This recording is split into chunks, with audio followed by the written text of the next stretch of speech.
Hello friends, आज की इस वीडियो के अंदर हम बात करेंगे यस बैंक के बारे में। बहुत सारे सवाल आ रहे हैं यस बैंक के बारे में। देखिएगा, यस बैंक एक ऐसा शेयर है कि जब ये गिरता है ना तो सब लोग डर जाते हैं, और जब ये चलता है ना तो लोग खुशी से झूम उठते हैं, और इतना झूमते हैं कि जैसे बैंक का शेयर झूम रहा है। 2 दिन के अंदर 2 अपर सर्किट 10-10% के। कल मैंने आपके साथ वीडियो शेयर की थी, मैंने रीज़न बताए थे कि क्यों सर्किट लग रहा है, और मैंने आपको कहा था कि 22 रुपये के आसपास तक के जो प्राइस हैं वो हमें शायद देखने के लिए मिल सकते हैं इस रैली के अंदर। क्यों झूम रहा है यस बैंक, ये तो हम बात करेंगे ही करेंगे। लेकिन सबसे पहली बात ये कि जो व्यूअर्स हैं हमारे, वो यस बैंक के अंदर झूम रहे हैं क्योंकि बहुत सारे जो एफपीओ में शेयर्स लेने वाले जो व्यूअर्स हैं या जो इन्वेस्टर्स हैं या ट्रेडर्स हैं, उनको एक अच्छा खासा प्रॉफिट जो है मिल रहा है यहाँ पे। और पिछली बार जो मिस कर गए थे वो भी जो है अब इसको एंजॉय कर रहे हैं। लेकिन सबसे खास बात क्या है कि जिन लोगों ने कल के 10% के अपर सर्किट पे बेच दिया, वो उनका तो मन विचलित हो रहा है कि आज फिर 10% और पैसे बन जाते और हमने तो कल गलती कर दी। देखिएगा माय डियर, स्टॉक मार्केट में गलती नहीं होती है, डिसिप्लिन होता है। अगर आपको ऐसा लग रहा है कि मैंने तो कल बेच दिया था और अब दोबारा से ये प्राइस नहीं आएंगे, तो आपका सोचना गलत है। गलत इसलिए कि देखिएगा, जब भी आप प्रॉफिट बुकिंग करें तो भी एक बार में ना करें, और जब भी खरीदारी करें तो एक बार में ना करें, जिससे कि आपको एक अच्छे एवरेज सेलिंग के अंदर भी और बाइंग के अंदर भी मिल जाते हैं। और सबसे खास बात मैं आपको बताता हूँ कि जब जिन लोगों ने कल माल बेचा था, वो जिन्होंने बल्कि एफपीओ में 12 रुपये में शेयर लिए थे और काफ़ी लाखों में पैसे कमाए, क्योंकि कुछ लोग ऐसे थे क्योंकि 10-12 रुपये का शेयर है तो 1-2 लाख शेयर लेके बैठे हुए थे।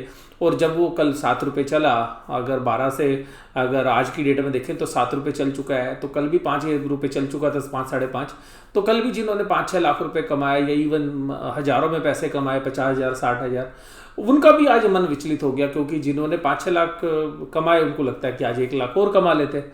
तो ये ऐसे में जो है मन विचलित हो जाता है, और फिर क्या करते हैं, हम एक गलती करने लगते हैं। हम गलती क्या करते हैं कि अब वो शेयर आज सर्किट पे लग गया, कल फिर हो सकता है कि आपको सुबह सर्किट पे मिले, क्योंकि मार्केट में जो मोमेंटम है उसको देखते हुए और जो तेजी है बैंकिंग स्टॉक्स के अंदर उनको देखते हुए, फंडामेंटल्स की बात नहीं कर रहा हूँ मैं, तो यहाँ पर कैसा लगेगा, तो क्योंकि लोग कल फिर वो ऊपर होगा, तो यहीं पर देखिएगा आप दोबारा से खरीदने के लिए जाएंगे। और हो सकता है कि अगर उसके बाद एक अच्छी तेजी और भी मिल जाए, तो आप हर ऐसे लेवल के ऊपर जब वो 20-22 के आसपास भी जाएगा तो भी आप उसको पकड़ने की चेष्टा करेंगे। पहले बेचेंगे नीचे के रेट पे, और फिर लगेगा कहीं आपने ट्रेन तो मिस नहीं कर दी, और फिर आप खरीदेंगे।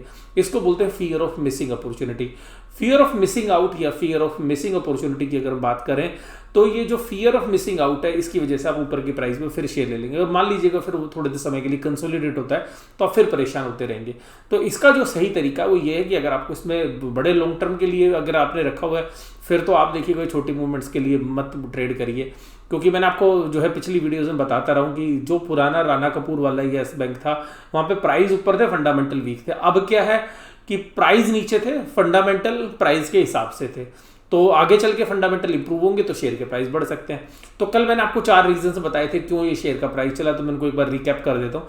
कल मैंने पहली बात आपके साथ बताई थी कि इसको MSCI इंडेक्स में शामिल कर लिया गया, पहला रीज़न, जिसकी वजह से एक राइज पीछे से देखे जा रहे हैं। दूसरी बात मैंने आपको बात की थी कि अगर मिड कैप जो इंडस्ट्री है उसके लिए इसको मिड कैप से लार्ज कैप में शामिल किया जा सकता है। दूसरा पॉजिटिव था, कल बैंकिंग स्टॉक्स के अंदर PSU स्टॉक्स में तेजी थी, और इसका भी SBI के पास जो है होल्डिंग थी, आप मान के चलें, तो हमने कहा था कि इस वजह से भी तेजी है। और एक और बात थी कि ये क्योंकि है तो प्राइवेट सेक्टर का बैंक, लेकिन PSU में, तो आज बैंकिंग सेक्टर में तेजी थी, तो उसके साथ ये कंटिन्यू करा। और आज देखिएगा इसकी जो रेटिंग है वो अपग्रेड कर दी गई, तो उसकी वजह से आज फिर चला। तो ये हो सकता है कि मुझे भी पर्सनली ऐसा लगता है कि 20 रुपये के ऊपर जो है एक बार 22 रुपये के प्राइस तक भी दिखा सकता है, क्योंकि जिस तरीके से जो ऑपरेटर्स हैं या जो मोमेंटम है, जो फंडामेंटल्स है, उसके बेसिस पर आ सकता है। लेकिन यहाँ पर ध्यान रखिएगा, क्योंकि ये यस बैंक अकेला एक ऐसा शेयर है जो ना तो कभी खुश होने देगा आपको, क्योंकि जब वो गिरेगा, क्योंकि झूम बेशक से उठोगे, जब वो गिरेगा तो आप डरोगे कि यार रोज गिरता है, ये गिरता भी खतरनाक तरीके, जब चलता है तो ऊपर की तरफ चलता है, तो आपने नीचे के प्राइस में बेच दिया तो आप फिर टेंशन में रहोगे, और फिर ऊपर के प्राइस पे आप फंस भी सकते हो, और अगर फिर फंस गए तो फिर गिरावट। तो इसका जो सीधा इलाज है वो यही है कि आप डिसिप्लिन मैनर पहले अपने मन को स्थिर करिए कि आपको इसमें करना क्या है। आप लॉन्ग टर्म इन्वेस्टमेंट है कर रहे हैं, छोड़ दीजिए। अगर आपने ट्रेडिंग के लिए लिया है तो स्टेप वाइज अपना बेचते रहिए, 20-20% करके, 25-25% करके 4 बार में आपको अच्छे एवरेज मिल जाएंगे। देखिएगा मार्केट में ना तो कभी टॉप मिलेगा ना कभी बॉटम मिलता है, ना तो आप सबसे नीचे रेट पे खरीदें और सबसे ऊपर भाव पे बेचें, ये तो भगवान के अलावा किसी और के लिए पॉसिबल नहीं है। तो यहाँ पर जो तरीका होता है वो यही होता है कि एक एवरेज तरीके से आप खरीदें और एक एवरेज तरीके से ही आप बेचें। अब देखिएगा 4 महीने के अंदर 50% की रिटर्न येस बैंक ने दिया। देखिएगा मैं इसका वीकली एनालिसिस भी आपके साथ करता रहा हूँ, और जब एफपीओ पे ये जो शेयर आया था तो मैंने आपको बताया था कि मैंने खुद भी लिया था, हालांकि मैंने 15.5 रुपये के आसपास इससे एग्जिट भी लिया था, उसके बाद फिर ये 12 रुपये हो गया था। तो ये सारी डिस्कशंस जो है मैंने आपके साथ पीछे वीडियो में भी करता रहूँ। अब देखिएगा 1 महीने के अंदर जिस तरीके की तेजी इस शेयर्स के अंदर आई है वो आपके सामने है। 50% की तेजी आ गई है। स्टॉक मार्केट के अंदर जो तेजी आई है उससे भी ज़्यादा तेज इसने तेजी दिखाई है, यानी कि हम ये बात करें तो इसने बैंक निफ्टी को भी आउट परफॉर्म किया है। 12 रुपये से आप देखिएगा ये जो शेयर का जो प्राइस है वो आपको साफ साफ नज़र आ रहा है, वो शेयर प्राइस है आपके लिए 19 रुपये। तो 12 रुपये से 19 रुपये आप देखिएगा 55% के आसपास की जो है रिटर्न्स आपको देखने के लिए मिल रही हैं। तो 12 रुपये से सीधा 19 रुपये, और इतने छोटे पीरियड में अगर आप इसको रिटर्न्स के एंगल से देखेंगे तो बहुत ही बेहतरीन रिटर्न्स की आपको नज़र आएंगी।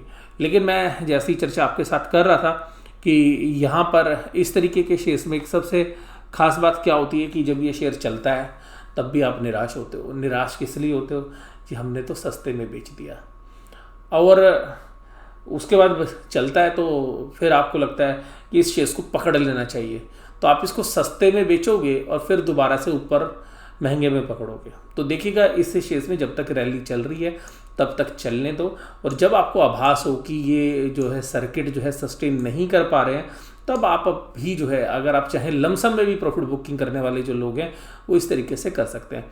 लेकिन मुझे ऐसा लगता है कि स्टेप वाइज जो है प्रॉफिट बुकिंग जो है सबसे बेहतरीन हो सकती है। अगर आपके पास ज़्यादा बड़ी क्वांटिटी है तो आपको स्टेप वाइज प्रॉफिट बुकिंग करनी चाहिए, लेकिन अगर आपको लॉन्ग टर्म में आपको लगता है कि ये जो शेयर्स है ये काफ़ी अच्छा कर सकता है, क्योंकि जिस तरीके का ब्रांच नेटवर्क इनके पास है, जिस तरीके की जो है जो मैनेजमेंट आज की डेट में है, क्योंकि एसबीआई की जो पुरानी मैनेजमेंट है प्रशांत कुमार जी जो जिस तरीके से इस बैंक को चला रहे हैं और जिस तरीके से वो डेडिकेशन के साथ बोल रहे हैं, तो यहाँ पे अगर टर्न अराउंड होगा और लॉन्ग टर्म में के अंदर हम ऐसी उम्मीद भी करते हैं कि अगर टर्न अराउंड होगा तो जो है काफ़ी अच्छी जो है मल्टीफोल्ड रिटर्न्स भी आ सकती हैं।